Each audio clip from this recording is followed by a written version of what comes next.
Hi everyone, I'm Shelly and you're watching There's No Place Like Home.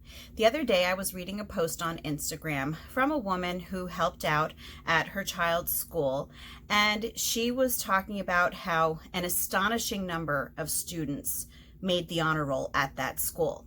But it turned out that most of the students didn't actually deserve the honor roll. The school was just pumping out these honor roll papers to be sent out to parents because they realized that if the parents thought that the schools were doing a great job by their kids, they wouldn't complain about paying their school taxes.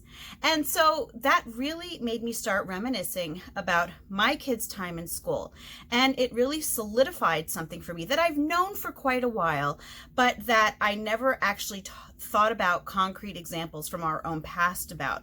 But you know what? It's about this. The system pushes mediocrity, not education.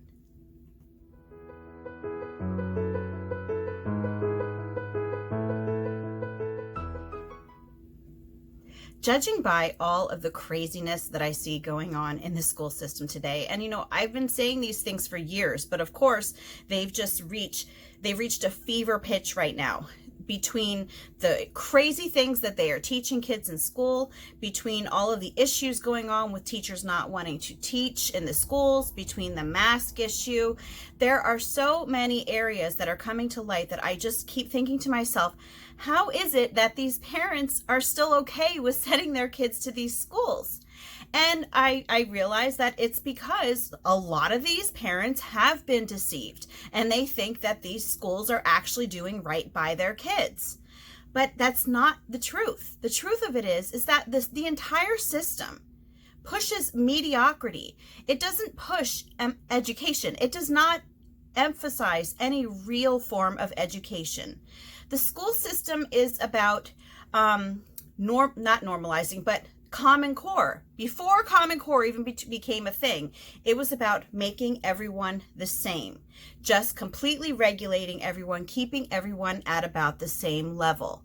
And this is something that unfortunately I did see a lot of when my kids were in school, only at the time I didn't realize that that's what it was. I remember when my oldest daughter was in first grade, I went in for her little parent-teacher conference, and I loved her teacher. I have to say that her teacher was awake to the school system was about. And I could tell you so many stories about her, but I won't for the sake of time. But at my very first parent-teacher conference with her, she sat down with me and she explained to me how the school changed their grading system from a letter grade to number grades. So before they had done, I think they did O's for like outstanding, S for satisfactory, U for unsatisfactory, or something along those lines. And they switched it to a 1, 2, 3, 4 grading system, 1 being the lowest and 4 being the highest. So she put my daughter's report card in front of me, and I saw that my daughter had all 3s. And I thought to myself, well, that's great. This is the first rating period, and my daughter already has all 3s. And the teacher said to me, I'm going to tell you something. Your daughter, in most of these areas, deserved 4s. But we are not allowed to give 4s in the first rating period, because if I would give your daughter 4s on her report card now, the principal would never believe it. And I remember thinking to myself, well, that's just not fair. Why would a principal be holding back a child from getting what they deserve? And it works the opposite way too. As with the honor roll papers that I talked about in the beginning, they're giving honor roll papers to parents so that they think that their kids are doing great in these schools, so that they're happier with these schools. Whereas my daughter, she should have been getting 4s her first rating period.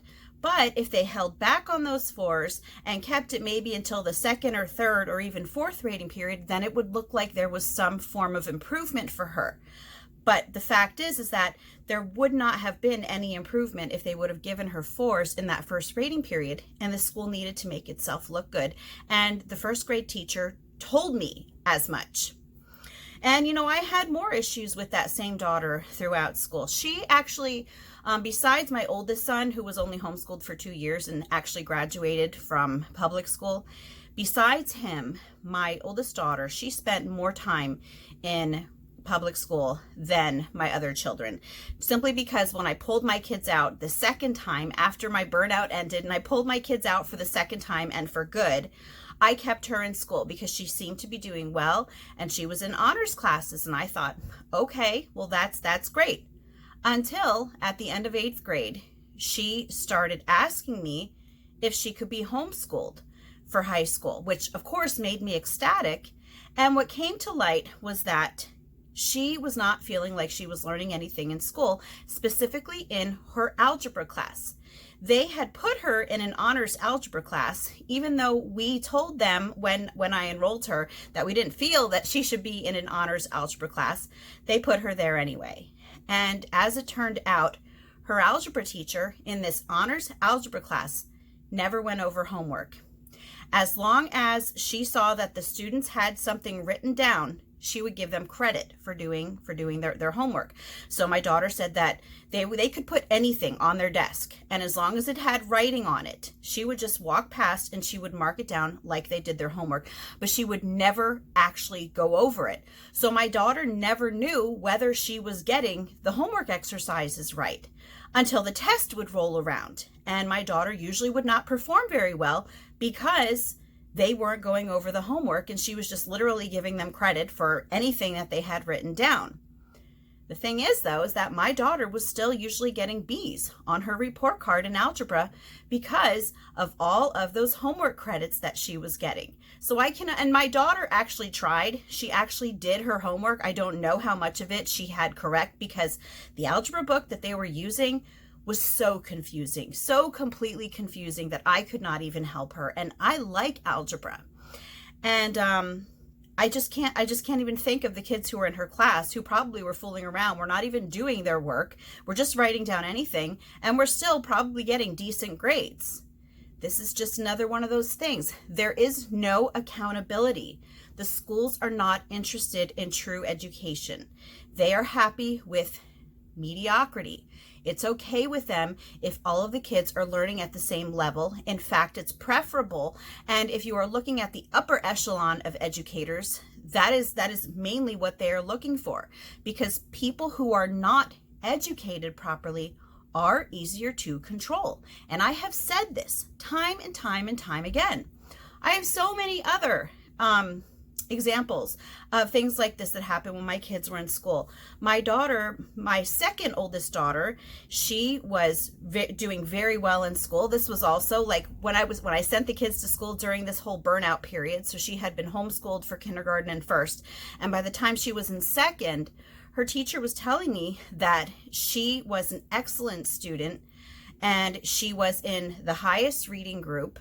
And instead of them trying to move her up, bump her up a few levels, they kept her where she was, other than the highest reading group, which, to be honest, I don't even know what the level was of the reading group that she was in for it to be the highest. It might have not even been very high. But rather than them trying to accommodate her and help her to do things that are a little more advanced, they used her to their advantage, and they had her start tutoring her classmates. So instead of bumping her up, they kind of just used her to bring other students up closer to her level. And my oldest son in high school too, his one science teacher had given up on teaching at that point because no one in his class ever listened. So the girls would be braiding each other's hair and doing their nails. The guys would be like yelling, throwing things, texting, playing music. You all those things that you see on like a movie of like a bad high school class. That was my son's science class in high school. And my son was probably one of the only ones that ever did his work. And he told me that the science teacher didn't even teach anymore. He just sat at his desk at the front of class and just let the kids do whatever they wanted. My son got all A's in that class. Again, not necessarily because he was learning anything of value, but because the teacher was so tired of the other kids that he just automatically gave my son A's, and I don't know if he even deserved them or not. So this whole idea that schools are doing this fantastic job by kids, and that even if you have a few, bad egg teachers out there, these schools are still worth it for you to send your kids to. You really need to open up your eyes, and you need to start looking more closely, because you're only going to see what you want to see. If you want to keep thinking to yourself that your school is excellent and that they don't do any of those things, you are going to miss all of the clues, like I did. Honestly, a lot of this stuff happened while I was in my burnout period. And so I didn't recognize them for what they were at the time that my kids were in school. And unfortunately, this whole idea of mediocrity and conformity, it just spreads. It's not even just in the schools. I've also noticed it a lot at libraries too. And now libraries, yes, they are connected to the schools, because most of them, I think, are funded with school taxes. So yeah, a lot of them will try to be in line with like what schools are doing and everything.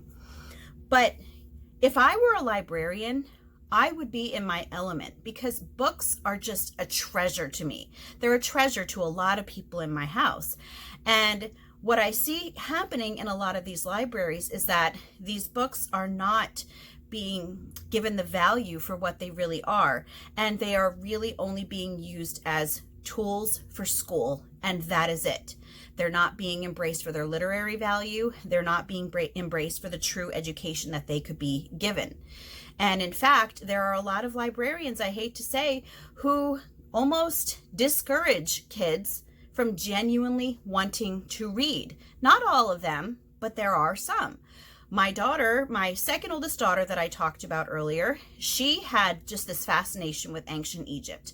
And I remember that she was looking up books and she found this one book that she really wanted to read about ancient Egypt. And our library did not have it, and we had to get it through interlibrary loan at the reference desk, because they had to get it through a local college library. And I remember the librarian saying to my daughter, "Well, do you need this for school?"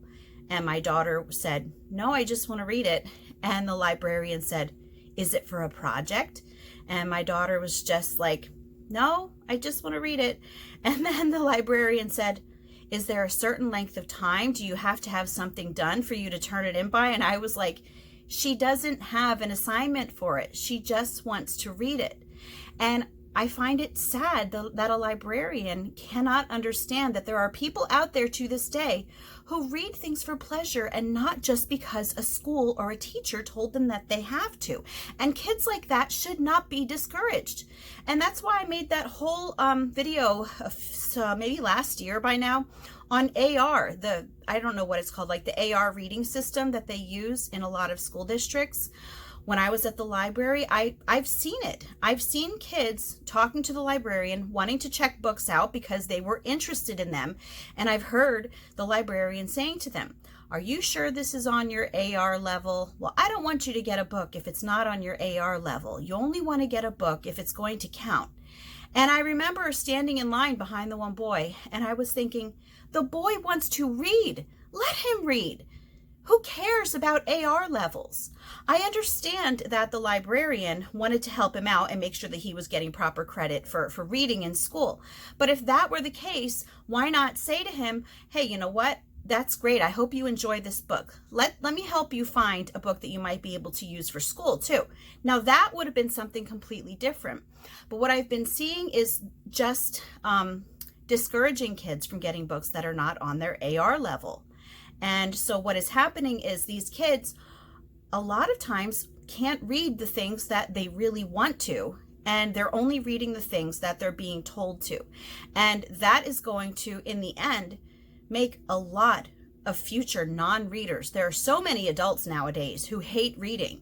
That is a good way to brew it. All of this constant conditioning of children rather than actual education. They are training them to obey. They are training them to conform. They are training them to be like everyone else. That is not what true education is about. And that is why I recommend every parent who can to homeschool. That's all that I have for you today. If you like this video, give it a thumbs up. If you haven't subscribed yet and would like to hear more of what I have to say, I would love if you would do that. If you have any questions or comments, you can leave one over on Instagram because YouTube disables my comments. And if you like my work and would like to check out my Patreon page, I will leave a link in the description box for that as well. And I hope you have a great day.